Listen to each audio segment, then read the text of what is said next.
Hello everyone, कैसे हैं आप सब। हमारे चैनल को सब्सक्राइब कीजिए, हमें खुशी मिलती है। वीडियो को पूरा देखें, स्किप न करें।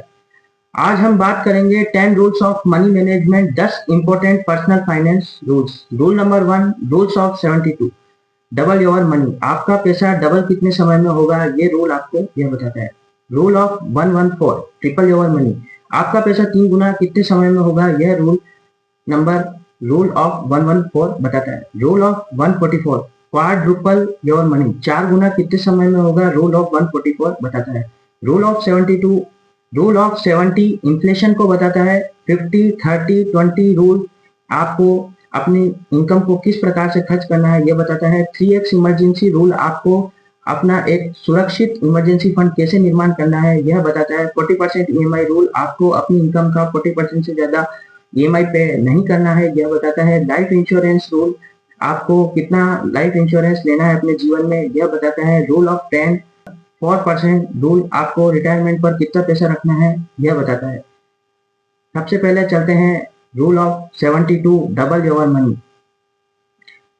रूल ऑफ 72 को इंटरेस्ट रेट से डिवाइड करने पर जो भी आता है उतने वर्षों में आपका अमाउंट डबल हो जाएगा। यदि इंटरेस्ट रेट 6% है तो 72 को डिवाइड करेंगे आप 6% से, 12 वर्ष आएगा। 12 वर्ष में आपका पैसा डबल हो जाएगा। यदि इंटरेस्ट रेट 9% है तो 72 को आप 9% से डिवाइड करेंगे तो 8 वर्ष आएगा। 8 वर्षों में आपका पैसा डबल हो जाएगा। Rule of 114, triple your money. आपका पैसा 3 गुना कितने समय में होगा, यह नियम बताता है। 114, 114 को इंटरेस्ट रेट से डिवाइड करने पर जो भी आता है उतने वर्षों में आपका पैसा 3 गुना हो जाएगा। फॉर एग्जाम्पल, यदि इंटरेस्ट रेट 12% है तो 114 को आप 12 से डिवाइड करेंगे तो 9.5 वर्ष आएगा। 9.5 वर्षों में आपका पैसा 3 गुना होगा। यदि 114 को यदि इंटरेस्ट रेट 6% है तो 114 को आप 6% से डिवाइड करेंगे तो 19 वर्ष आएगा। 19 वर्षों में आपका पैसा ट्रिपल हो जाएगा। Rule of 144, quadrant rule. Quadrupled, 4 गुना कितने समय में आपका पैसा होगा, यह रूल नंबर 4 आपको 144 बताता है। 144, 144 को इंटरेस्ट रेट से डिवाइड करने पर जो भी आता है उतने वर्षों में आपका पैसा क्वाड्रुपल्ड 4 गुना हो जाता है। यदि इंटरेस्ट रेट 7% है तो 144 पर 7% का भाग देंगे आप तो 20.5 वर्ष आएगा। 20.5 वर्षों में आपका पैसा 4 गुना हो जाएगा। यदि इंटरेस्ट रेट 12% है तो 144 में 12% से डिवाइड करने पर आपको 12 वर्ष प्राप्त होता है। 12 वर्षों में आपका पैसा 4 गुना हो जाएगा। रूल ऑफ 70 को इन्फ्लेशन रेट से डिवाइड करने पर जिससे आपको अपने इन्वेस्टमेंट का प्रेजेंट वैल्यू पता चलता है। फॉर एग्जाम्पल, इन्फ्लेशन रेट 7% है तो 10 वर्षों में आपका इन्वेस्टमेंट की वैल्यू हाफ हो जाएगी। 10 वर्षों में आपके इन्वेस्टमेंट की वैल्यू आधी हो जाएगी। रूल नंबर 5, 50-30-20 का नियम। Allocation, divide your income into 50%, 30%, 20%।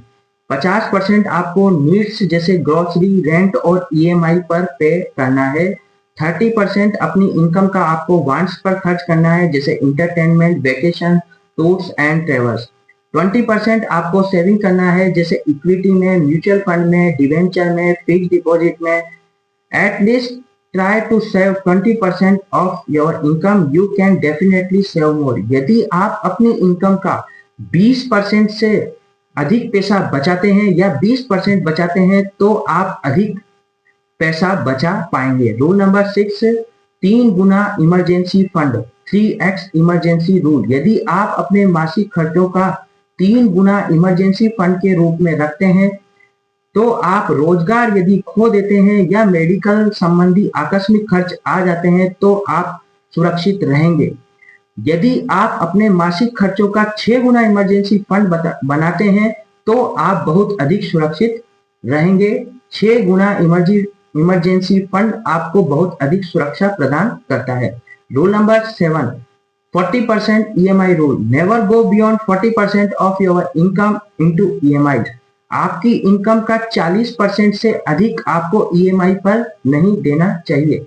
यदि आपकी इनकम 50,000 रुपए पर मंथ है तो आपको 20,000 से अधिक ईएमआई पर मंथ पे नहीं करना चाहिए। इस नियम को फाइनेंस कंपनियां लोन देते समय भी फॉलो करती है। Rule number 8, LIC life insurance corporation हमेशा अपनी वार्षिक इनकम का 20 गुना या उससे अधिक लाइफ इंश्योरेंस कवर करवाना चाहिए, जो आपको और आपकी फैमिली को आकस्मिक परिस्थितियों में सुरक्षा प्रदान करता है। रूल नंबर 9, रूल ऑफ 10, यदि किसी वस्तु को खरीदने से पहले आप अपने विवेक से निर्णय लीजिए। यदि किसी वस्तु को 10 दिन, 10 वीक या 10 वर्ष तक के लिए टाल सकते हैं तो टाल दीजिए, जिससे आपको अपनी खरीदने की प्रबल इच्छा पर खेद नहीं होगा। 10 नंबर, रूल ऑफ 4%, रिटायरमेंट होने पर हमारे पास कितना पैसा होगा, यह आपको 4% रूल बताता है। 4% से कंपाउंडिंग करने पर यदि इन्फ्लेशन रेट 7% है और रेट ऑफ रिटर्न 15% है तो आपका real return rate of return में से इन्फ्लेशन को माइनस कर देंगे, 15% में से 7% को माइनस कर देंगे तो आपका रियल रिटर्न 8% रहेगा। रिटायरमेंट पर कितना पैसा होना चाहिए, इसको कैलकुलेट करने पर आपके जितने भी एनुअल एक्सपेंसेज है, वार्षिक रूप से आप जितना भी खर्च करते हैं उसमें 4% का आप डिवाइड कर देंगे, एनुअल एक्सपेंसेस को 4% से डिवाइड कर देंगे। इसमें आपको बढ़ती हुई महंगाई इन्फ्लेशन रेट को ध्यान में रखना चाहिए। इसी तरह की इंफॉर्मेटिव वीडियो देखने के लिए हमारे चैनल को सब्सक्राइब कीजिए, वीडियो को लाइक कीजिए और अपने फीडबैक के रूप में कमेंट्स दर्ज कीजिए। Happy invest, thank you.